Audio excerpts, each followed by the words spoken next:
Okay, next heading is pseudo first order reaction. Pseudo first order. Pseudo na என்ன மீனிங்னா false. Pseudo na meaning false. போலியா அப்படின்னு அர்த்தம். ஓகேவா? So higher order ரியாக்ஷன்ஸை வந்து நம்ம படிக்கணும் அப்படின்னாக்க இது வந்து பார்த்திங்கன்னா கைனட்டிக்ஸ் ஃபாலோ பண்ணுறது ரொம்ப கஷ்டம். அதாவது ரொம்ப ஹை ஆர்டர் ரியாக்ஷன்ஸ் 5, 6 போச்சுன்னா அதோட ஆர்டரை வந்து கால்குலேட் பண்ணுறது வந்து ரொம்ப டிஃபிகல்ட்டாக இருக்கும். அப்போது என்ன பண்ணுறோம் அப்படின்னா ஒரு செகண்ட் ஆர்டர் ரியாக்ஷன் எடுத்துக்கலாம். ஒரு எக்ஸாம்பிள், ஒரு second order reaction 2 different reactance இருக்குதுன்னு எடுத்துக்கிறேன். இப்போது இந்த செகண்ட் ஆர்டர் ரியாக்ஷனில் இந்த எக்ஸாம்பிள் எடுத்துக்கோங்க. எஸ்டர், ஓகே, ஒரு எஸ்டர் எடுத்திருக்கேன். இந்த எஸ்டரும் வாட்டரும் வந்து 2 example, 2 ரியாக்டன்ஸு. The simultaneous measurement of change in concentration of the both reactants are difficult. At the same time, இதோட கான்சன்ட்ரேஷனை ஃபைண்ட் அவுட் பண்ணும், வாட்டரோட கான்சன்ட்ரேஷனை ஃபைண்ட் அவுட் பண்ணும், கொஞ்சம் கஷ்டம். அப்போது இந்த டிஃபிகல்ட்டிஸை ஓவர் கம் பண்ணுறதுக்காக, அதாவது 2 ரியாக்டன்ஸ் இருக்குது, செகண்ட் ஆர்டர் ரியாக்ஷன் இது, 2 ரியாக்டன்ஸ் இருக்குது. இந்த 2 ரியாக்டன்ஸோட கான்சன்ட்ரேஷனை சைமல்டேனியஸாக கண்டுபிடிக்கிறது ரொம்ப கொஞ்சம் சிரமமாக இருக்கும். ஸோ அதுக்கு அந்த டிஃபிகல்ட்டிஸை ஓவர் கம் பண்ணுறதுக்காக என்ன பண்ணுறோன்னா, இந்த 2 ரியாக்டண்ட்டில் யாரோ ஒரு ரியாக்டண்ட்டோட கான்சன்ட்ரேஷனை அதிகமாகவும் ஒரோட கான்சன்ட்ரேஷன் வந்து குறைவாகும். அதிகம் அப்படின்னு நான் மீன் பண்ணுறது ரொம்ப அதிகமாக எக்ஸஸாக, ஓகேவா, ரொம்ப large excess. But at the same time அது ரேட்டை எந்த விதத்துலையும் பாதிக்கவும் கூடாது. அதுவும் ஒன்று இம்பார்ட்டண்ட்டாக ஞாபகம் வச்சுக்கணும். இப்போது ஃபார் எக்ஸாம்பிள் CH3CO CH3 எடுத்துருக்கோம் இல்லையா, மெத்தில் ஆசிட்டேட்னு வச்சுக்கோங்க. இந்த மெத்தில் ஆசிட்டேட்ன்ற எஸ்டரை ஓட கான்சன்ட்ரேஷனும் வாட்டரோட கான்சன்ட்ரேஷனும் கம்பேர் பண்ணும்போது வாட்டரோட கான்சன்ட்ரேஷனை ரொம்ப எக்ஸஸாக எடுத்துக்கிறோம். அப்போது இந்த வாட்டரோட கான்சன்ட்ரேஷன் அதிகமாக இருக்கும்போது இந்த ரியாக்ஷனோட ரேட்டில் எந்த விதமான சிக்னிஃபிகண்ட் சேஞ்சும் கொண்டு வராது. அந்த மாதிரி இருக்கும்போது அந்த மாதிரியான ரியாக்ஷன்ஸில் செகண்ட் ஆர்டராக இருக்க ரியாக்ஷன் ஃபஸ்ட் ஆர்டராக மாறிடும். ஏன்னா ஒரு கான்சன்ட்ரேஷன் தான் பெருசாக இருக்க போகுது. அப்போ அந்த மாதிரி ரியாக்ஷன்ஸு தான் சூடோ ஃபஸ்ட் ஆர்டர் ரியாக்ஷன் அப்படின்னு சொல்கிறோம். Again I repeat, pseudo means false, first order reaction. Actually இந்த எஸ்டர் வந்து ஆசிடாகவும் ஆல்கஹாலாகவும் கன்வெர்ட் ஆகிற reaction is second order reaction. But 2ஓட கான்சன்ட்ரேஷனும் சைமல்டேனியஸாக மெஷர் பண்ணுறதுன்றது இட் இஸ் டிஃபிகல்ட்டு. ஸோ இந்த டிஃபிகல்ட்டி எப்படி ஓவர் கம் பண்ணலான்னா, ஏதோ ஒரு ரியாக்டண்ட்டோட கான்சன்ட்ரேஷனை அதிகமாக வச்சுக்கலாம், ஒன்றை வந்து குறைச்சிக்கலாம். அப்போ ஆப்வியஸ்லி ஒரு கான்சன்ட்ரேஷன் தானே மேக்ஸிமம் இருக்கும். ஃபார் எக்ஸாம்பிள் இந்த ரியாக்ஷனில் எஸ்டர் ஹைட்ராலிசிஸில் வாட்டரோட கான்சன்ட்ரேஷன் அதிகமாக எடுத்துக்கிறோம், ஹைட்ராலிசிஸை பெருசாக பாதிக்காது. அப்போது ஒரு ரியாக்டண்ட்டோட கான்சன்ட்ரேஷன் தான் ஆப்வியஸாக தெரியும். அப்போ it will follow first order reaction. So இந்த மாதிரி ரியாக்ஷன்ஸை சூடோ ஃபஸ்ட் ஆர்டர் ரியாக்ஷன் அப்படின்னு சொல்கிறோம். So kinetic study of a higher order reaction is difficult to follow. So in a study of second order reaction involving 2 different reactants, the simultaneous measurement of change in concentration of both the reactants is difficult.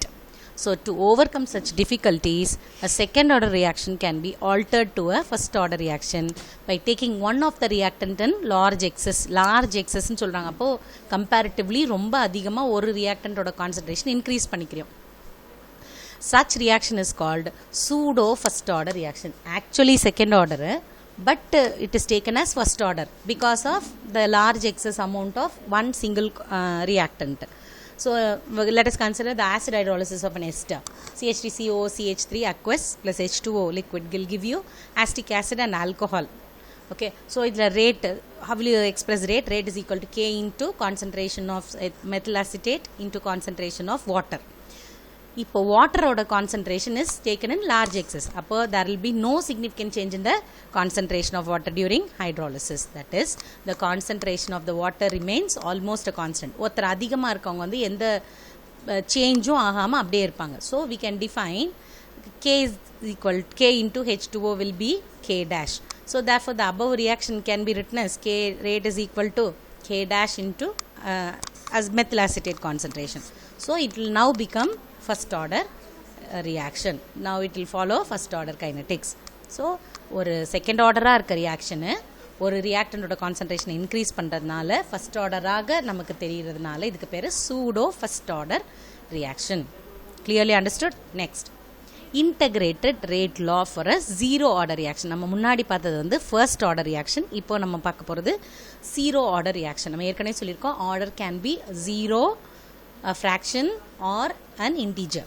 அப்போ இந்த zero order reactionக்கான integrated rate law பார்க்க போகிறோம். இன்டகிரேட்டட்னா என்னது, எல்லாத்தையும் இன்க்ளூசிவாக நம்ம ஒரு value calculate பண்ணோம்னா அதுக்கு பேர் இன்டகிரேஷன் அப்படின்னு பேர். அதாவது ஓவரால் ரியாக்ஷனோட இன்க்ளூசிவ் ஃபார்மில் நம்ம கால்குலேட் பண்ணோம்னா அதுக்கு பேர் இன்டகிரேட்டட் ஃபார்ம் அப்படின்னு சொல்கிறோம்.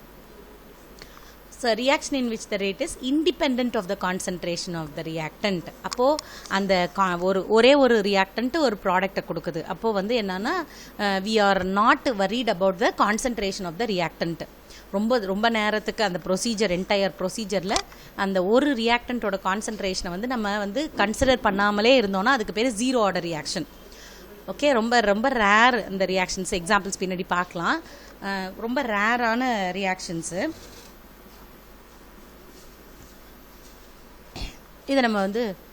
இதை வந்து இன்ஃபேக்ட் ஹைப்போதெட்டிக்கல் அப்படின்னு கூட சொல்லலாம். நீ யோசிச்சு நீ வந்து தியரிட்டிக்கலாக சொல்கிறோம், பட் இது வந்து ஃபேக்சுவலாக அது வந்து இருக்குமான்றது யோசிக்க வேண்டிய விஷயம்.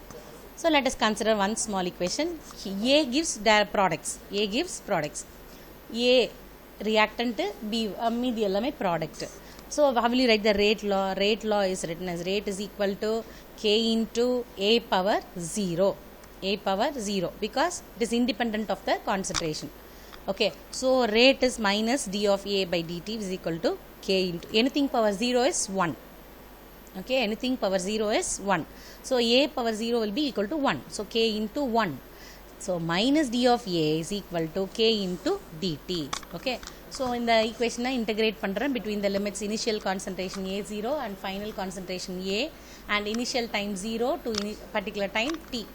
Okay, so this expression can be written as minus integral A0 to A, change in concentration of A is equal to K வந்து constant, so it cannot be integrated between the limits 0 to t dt.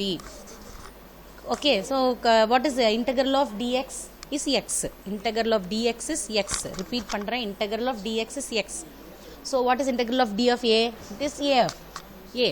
Okay, so minus A between the limits A0 to A is equal to K into integral of dt is t. D integral of dx x na, appo integral of dt is t between the limits 0 to t. So upper limit minus lower limit. Upper limit is A0. Minus வெளியே வச்சுக்கோங்க. Upper limit is A0 minus A. So உள்ள மைனஸால் multiply பண்ணிடுங்க entire ஈக்குவேஷனும். அப்படியே ஆப்போசிட்டாக மாறிடும். A0 minus A is equal to K into T. இதுக்கு between ஒரு step இருக்குது. என்னென்னா minus upper limit minus lower லிமிட்டாக minus A minus A naught is equal to K into T minus T naught. So here what will happen? Minus உள்ளே கொண்டு போயிடுங்க. இப்போ minus A naught minus A is equal to T minus T 0 is T. So what is K? K from this is A naught minus A divided by T. So இதுவும் again நம்ம ஒரு straight line ஈக்குவேஷனை represent பண்ணுது. Okay, அப்படின்னாக்க y is equal to mx plus c. So A is equal to minus kt plus A naught. So y அப்படின்றது along the y axis we always take concentration. c அப்படின்னு சொல்கிறது y intercept. Okay, and m is the slope. So a plot of concentration against time, it will give a straight line. So again zero order kinetics you get a straight line. Okay, so examples for zero order reaction, hypothetical, but anyway it happens. Photochemical reaction between H2 and I2 giving HI. Okay, photochemical light நடக்கிற reaction. Decomposition of N2 on hard platinum surface and iodination of acetone in acid medium is zero order with respect to iodine alone. அடுத்து நம்ம பார்க்குற topic பேர் half life period of a reaction. One important application of this chemical kinetics is half life period. Okay, half life period. இது வந்து half life period அப்படின்னா என்னென்னா ஒரு ஏன்ற ஒரு ரியாக்டண்ட்டை நான் எடுத்துக்கிட்டேன். அந்த ஏன்ற ரியாக்டண்ட்டோட கான்சன்ட்ரேஷன் 1ன்னு வச்சுப்போம். அந்த 1 வந்து எக்ஸாக்ட்லி ஹாஃப் ஆகிறதுக்கு ஹாஃப் த கான்சன்ட்ரேஷன் ஆகிறதுக்கு எவ்வளோ டைம் எடுத்துக்குமோ அதுதான் ஹாஃப் லைஃப் பீரியட் அப்படின்னு சொல்கிறோம். ஒரு கெமிக்கல் கைனடிக் ஈக்குவேஷனில் let us consider A gives products. இதில் ஏன்னு சொல்கிற கான்சன்ட்ரேஷன் ஏ டேர்ம் வந்து ஹாஃப் த கான்சன்ட்ரேஷன் டேர்ம் ஆகிறதுக்கு அது எடுத்துக்கிற டைம் தான் half life period. It is a time required for the reactant concentration to reach 1/2 of its initial value. And again நீ proceed பண்ணோம் அப்படின்னா ஹாஃப்லேருந்து அடுத்தது 1/4 பார்ட்ஸ். ஹாஃபில் பாதி எவ்வளோ 1/4. ஸோ அடுத்த 1/4க்கு எவ்வளோ டைமு. ஸோ இதுதான் half life period. Okay, so again I repeat the definition for half life period. Half life of a reaction is defined as the time required for the reactant concentration to reach 1/2 of its initial value. For a first order reaction, let us consider the half life period of a constant. It does not depend on initial concentration. Okay, இதை எப்படி நம்ம prove பண்ணலாம். அதாவது first order ரியாக்ஷனில் half life period வந்து ஒரு constant வேல்யூவாக இருக்கும். It is not depend on initial concentration அப்படின்றத நம்ம ப்ரூவ் பண்ணலாம். எப்படி ப்ரூவ் பண்ணலாம்? நம்ம ரேட் ஃபஸ்ட் ஆர்டர் கைனடிக்ஸோட rate constant K is equal to நம்ம டிரைவ் பண்ணினோம் integrated equation for a first order kinetics அப்படின்னு சொல்லி K is equal to 2.303 by T into log of A0 by A. இதில் K is rate constant, T is the time, A0 is the initial concentration, A is the concentration at that particular time. So T வந்து நம்ம T half calculate பண்ணுமா. அப்போ T is taken as T half. A அப்படின்னு சொல்கிறது at that particular இன்ஸ்டண்ட்டா, அந்த particular இன்ஸ்டன்ட்ன்றது initial கான்சன்ட்ரேஷனில் எக்ஸாக்ட்லி ஹாஃப் த வேல்யூ. அப்போது கான்சன்ட்ரேஷன் ஆஃப் ஏ என்னன்னு எழுதலாம், இனிஷியல் கான்சன்ட்ரேஷனில் பாதி, அப்போ A0/2 அப்படின்னு எழுதலாமா. So when T is equal to T half, A will be equal to A0/2. Okay, A0 அல்லது A0ன்னு சொல்கிறது வந்து it is initial concentration. So அதோட எக்ஸாக்ட் ஹாஃப் தானே half life period. So K can be written as 2.303 by T half into log of A0 by A இருக்கட்டில் என்ன எழுதணும், A0/2ன்னு எழுதணும். Okay, so K is equal to again the next step 2.303 by T half into A0 by calculate cancel ஆகிடுமா, 1/2 மேலே போயிடுமா. So log 2. Okay, so value is K is equal to 2.303 into log 2ஓட value வந்து 0.3010. நான் நிறைய நம்ம last year போட்டப்போ இந்த வேல்யூவை நீங்கள் பைஹார்ட்டே பண்ணி வச்சுருப்பீங்க. log 2 is 0.3010, log 4 is 0.6021 அப்படிலாம் நம்ம சில டேர்ம்ஸ் சில வேல்யூஸ் எல்லாம் நான் பைஹார்ட் பண்ண சொல்லியிருக்கேன். அப்போ 0.3010 divided by T half. When you multiply 2.303 into 0.3010 will get 0.6932 by T half. Okay, so இது ஃபஸ்ட் ஆர்டர் கைனடிக்ஸ்க்குரிய T halfோட வேல்யூ. ஒரு ஃபஸ்ட் ஆர்டர் ரியாக்ஷன் கொடுத்துருக்காங்க, அதோட T half கால்குலேட் பண்ணணும் அப்படின்னா if you know the rate constant you can calculate the T half. The same way if you know the T half value, rate constant of a first order reaction can also be calculated. So how will you express T half? T half is equal to 0.6932 divided by K. இந்த எக்ஸ்பிரஷனை ஞாபகம் வச்சுக்கோங்க. 1 மார்க்கில் கட்டாயம் அதிகமாக கேட்குற question, not a book back question. ஆனால் வந்து நிறைய தடவை இந்த கொஷினை கேட்டிருக்காங்க. இதை மாறி மாறி கொடுப்பாங்க, எப்படி கேட்டாலும் சொல்ல தெரியும். T half is 0.6932 divided by K. Rate constant. Okay, next rate constant of a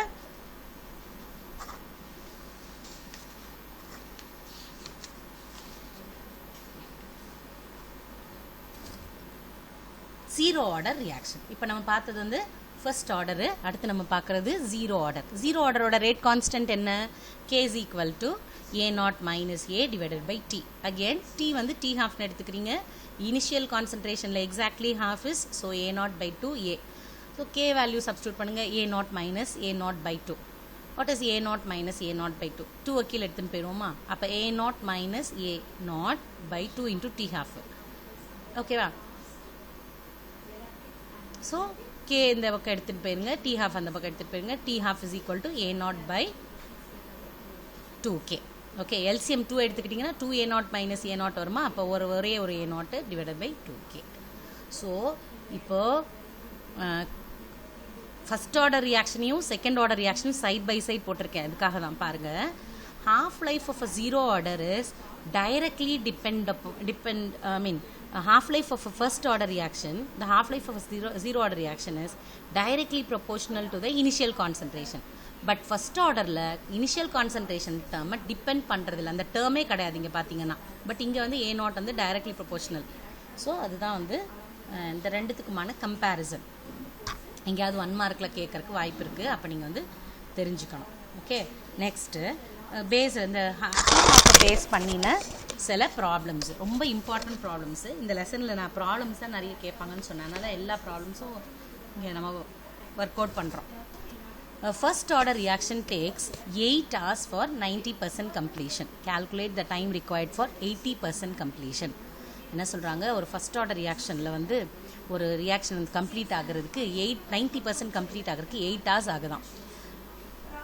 80% complete ஆகிறதுக்கு எவ்வளோ நேரம் ஆகும் அப்படின்னு கேட்குறாங்க. ஓகேவா? ஸோ இப்போ நம்ம ஃபஸ்ட் ஆர்டர் கைனடிக்ஸ்க்கான ஈக்குவேஷனை பார்க்கலாம். K is equal to 2.303 by T into log of A naught by A is the first order kinetics. A naught வந்து இனிஷியல் வேல்யூ. ஸோ லெட்டஸ் பர்சன்டேஜ்னு எக்ஸ்பிரஸ் பண்ணியிருக்காங்க. ஸோ பர்சன்டேஜ்னா 100 நம்ம வச்சுக்கிறோம். ஸோ 100 mன்னு வச்சுக்கிறேன். அப்போ T 90% இருக்கும்போது, ஓகே, T 90% இருக்கும்போது A is the remaining part. A வந்து மீதி எவ்வளோ இருக்குது அப்படின்றது தான் A. ஸோ 100 minus 90 எவ்வளோ இருக்கும்? 10. நான் வந்து A இனிஷியலி 100ன்னு வச்சுருக்கேன். இப்போ 90%னா 90 m வந்து டிசோசியேட் ஆகிருக்கும். அப்போ மீதி இருக்கிறது வந்து 10m. ஓகே, ஸோ T 80% இருக்கும்போது எவ்வளோ இருக்கும்? Again 100 minus 80 which is 20m. So substitute every thing. T 90 K is equal to 2.303 by into T 80 log of 100 by 20. log 5 ஓட வேல்யூ அவங்க கொடுத்துருக்காங்க. நீங்கள் இதை வச்சே கூட நீங்கள் ஆன்சர் சொல்லலாம் இல்லையா? Next, find the value of K using given data. K is equal to 2.303 by T 90 into log of 100 by 10. So 8 hours ஆகும்னு சொல்லியிருக்காங்க T 90% ஆகிறதுக்கு. அப்போ 2.303 by 8 into log 10 value is 1. log 10 base 10 is 1. So substitute the value of K in equation 2. So T 80% is equal to 2.303 by இந்த வேல்யூவை K வேல்யூவை substitute பண்ணுங்க. 2.303 by 8 hours into log 5. Okay, so log 5 ஓட value 0.6989. T 80% is 8 into 0.6989. So T 80% will take 5.59 hours. So இப்படி தான் நம்ம calculate பண்ணுறோம்.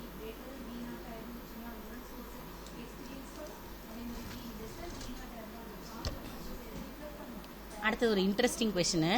The half life of a first order reaction X gives products is 6.932 into 10 power 4 seconds at 500 Kelvin. What percentage of X would be decomposed on heating at 500 Kelvin for 100 minutes? Okay, so நல்ல இன்ட்ரெஸ்டிங்கான question, பார்க்கலாம். Solution. So T half is 0.6932 is into 10 power 4 seconds. T half ஓட value கொடுத்துருக்காங்க. நம்ம என்ன பண்ணோம்னா T 100 இருக்கும்போது எவ்வளோ வேல்யூன்னு கால்குலேட் பண்ணோம். Okay, that is A0 minus A divided by A0 into 100 என்ன வேல்யூன்னு கேட்குறாங்க. ஓகே, ஃபர்ஸ்ட் ஆர்டர் ரியாக்ஷனாக இருந்ததுனால T half is 0.6932 by K. So T half-ஓட வேல்யூ கொடுத்துருக்காங்க, அதுலேருந்து நம்ம K கால்குலேட் பண்ணலாமா? So K is equal to 0.6932 divided by 6.392 into 10 power 4. So the K value will be 10 power minus 5 second inverse. So K is equal to 1 by T into ln of A0 by A. நம்ம natural லாக்ஸ்லேயே எடுத்துக்கலாம் value calculate பண்ணுறதுக்காக. K is 10 power minus 5 K into time வந்து 100 minutes converted into seconds. So multiply by second. நம்ம இப்போ ஹவர்ஸில் இருந்துச்சுன்னா first நம்ம மினிட்டாக convert பண்ணும், அப்புறம் செகண்டாக கன்வெர்ட் பண்ணும். இப்போ டைரெக்டாக மினிட்ஸில் இருக்குது. So just multiply by 60. ஸோ 100 into 60 is equal to ln of A0 by A. So இது எல்லாத்தையும் சால்வ் பண்ணிங்கன்னா 0.06 that is ln of A0 by A. இந்த ln இந்த பக்கம் எடுத்துகிட்டு போனீங்கன்னா e பவர் 0.06. ஓகேவா? A0 by A is equal to இந்த e பவர் 0.06 ஓட வேல்யூ கொடுத்துருக்காங்களா 1.06ன்னு. So A0 by A. அப்போ A0 minus A divided by A0 is into 100% எவ்வளோ அப்படின்னு கேட்குறாங்க. அப்போ இதை சிம்பிளிஃபை பண்ணுங்கள். 1 மைனஸ் இது எல்சிஎம்மாக இருந்ததை ரிவர்ஸ் பண்ணுறீங்க. 1 மைனஸ் ஏ பை ஏ நாட்டு இன்ட்டு 100%. அப்போ 1 minus A by A naught நம்ம என்னென்னு கண்டுபிடிச்சிருக்கோம், 1.06 கண்டுபிடிச்சிருக்கோம் இன்ட்டு 100. ஸோ இதை சால்வ் பண்ணுங்கள். சால்வ் பண்ணிங்கன்னா கிடைக்கிற ஆன்சர் வந்து 5.6%.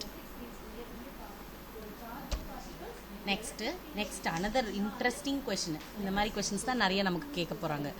இது வந்து பாருங்கள், நம்பர்ஸே இல்லாமல் கொஷின்ஸ். அந்த மாதிரி கொஷின்ஸ் வந்து ட்விஸ்டட் கொஷின்ஸ் தான் நமக்கு அதிகமாக கேட்பாங்க. Show that in case of first order reaction the time required for 99.9% completion is nearly 10 times the time required for half completion of the reaction.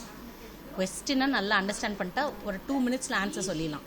ஒரு ரியாக்ஷன் நடக்குதான், ஹாஃப் கம்ப்ளீட் ஆகுறதுக்கு எவ்வளோ time எடுத்துக்குமோ அது மாதிரி 10 times அதிகமாக எடுத்துக்குமா. எதுக்கு? 99.9% கம்ப்ளீஷனுக்கு. நான் ரிப்பீட் பண்ணுறேன். ஒரு ரியாக்ஷன் வந்து நடக்குதான், ஹாஃபாக கம்ப்ளீட் ஆகுறதுக்கு ஒரு 1 hour இருக்குதுன்னு 1 hour எடுத்துக்குதுன்னு வச்சுக்கோங்க. அதே ரியாக்ஷன் 99.9% கம்ப்ளீட் ஆகுறதுக்கு 10 hours ஆகுது அப்படின்னு நீங்கள் ப்ரூவ் பண்ணுங்கன்னு சொல்கிறாங்க. ஓகே, கண்டிப்பாக அப்படி தான் நடக்கும் ஃபர்ஸ்ட் ஆர்டர் கைனடிக்ஸில். So A naught that is initial concentration is equal to 100. Okay, percentage கொடுத்துருக்கனால 100. ஸோ டி வந்து 99.9%. அப்போ what will be the remaining A value அப்படின்னா 100 minus 99.9. So will be equal to 0.1. So what is K? K is equal to first order kinetics. So 2.303 by t into log of a0 by a. So we want the time for T 99.9%. அப்போ compare பண்ணிக்கோங்க. 2.303 by k into log of a not இனிஷியலாக 100 இருக்குது, a வந்து 0.1 இருக்குது. So solve பண்ணுங்கள். 100 divided by 1/10. So it will be 1000. இந்த 1/10 மேலே வந்துடும் இல்லையா. So t 99.9% is equal to 2.303 by k into log of 100 plus 1 0. So 1000. log 1000 base 10 is 3. இதில் ஒரு சின்ன ட்ரிக் சொல்கிறேன். log 1 base 10 is 0, log 10 base 10 is 1, log 100 base 10 is 2, log 1000 base 10 is 3. அது ஞாபகம் வச்சுக்கோங்க. So what is log 1000 base 10? இது வந்து natural usual logarithm. அப்போ 1000 value is equal to 3. Multiply பண்ணிக்கோங்க. 6.0909 by k. What is this value? 6 t of 99.9%. Approximately 10 times 0.69 எடுத்துக்கலாமா? இதை 0.69 எடுத்துக்கிறேன். அப்போது நமக்கு t half-ஓட வேல்யூ என்ன? 0.693 by k-ங்களா? So this is t 99.9% is 10 times that of this 0.693 by k. What is 0.693 by k? t half. அப்போது கொடுத்துருக்க கொஷனுக்கு ப்ரூஃப் இதுதான். t 99.9% is approximately 10 times that of this t half.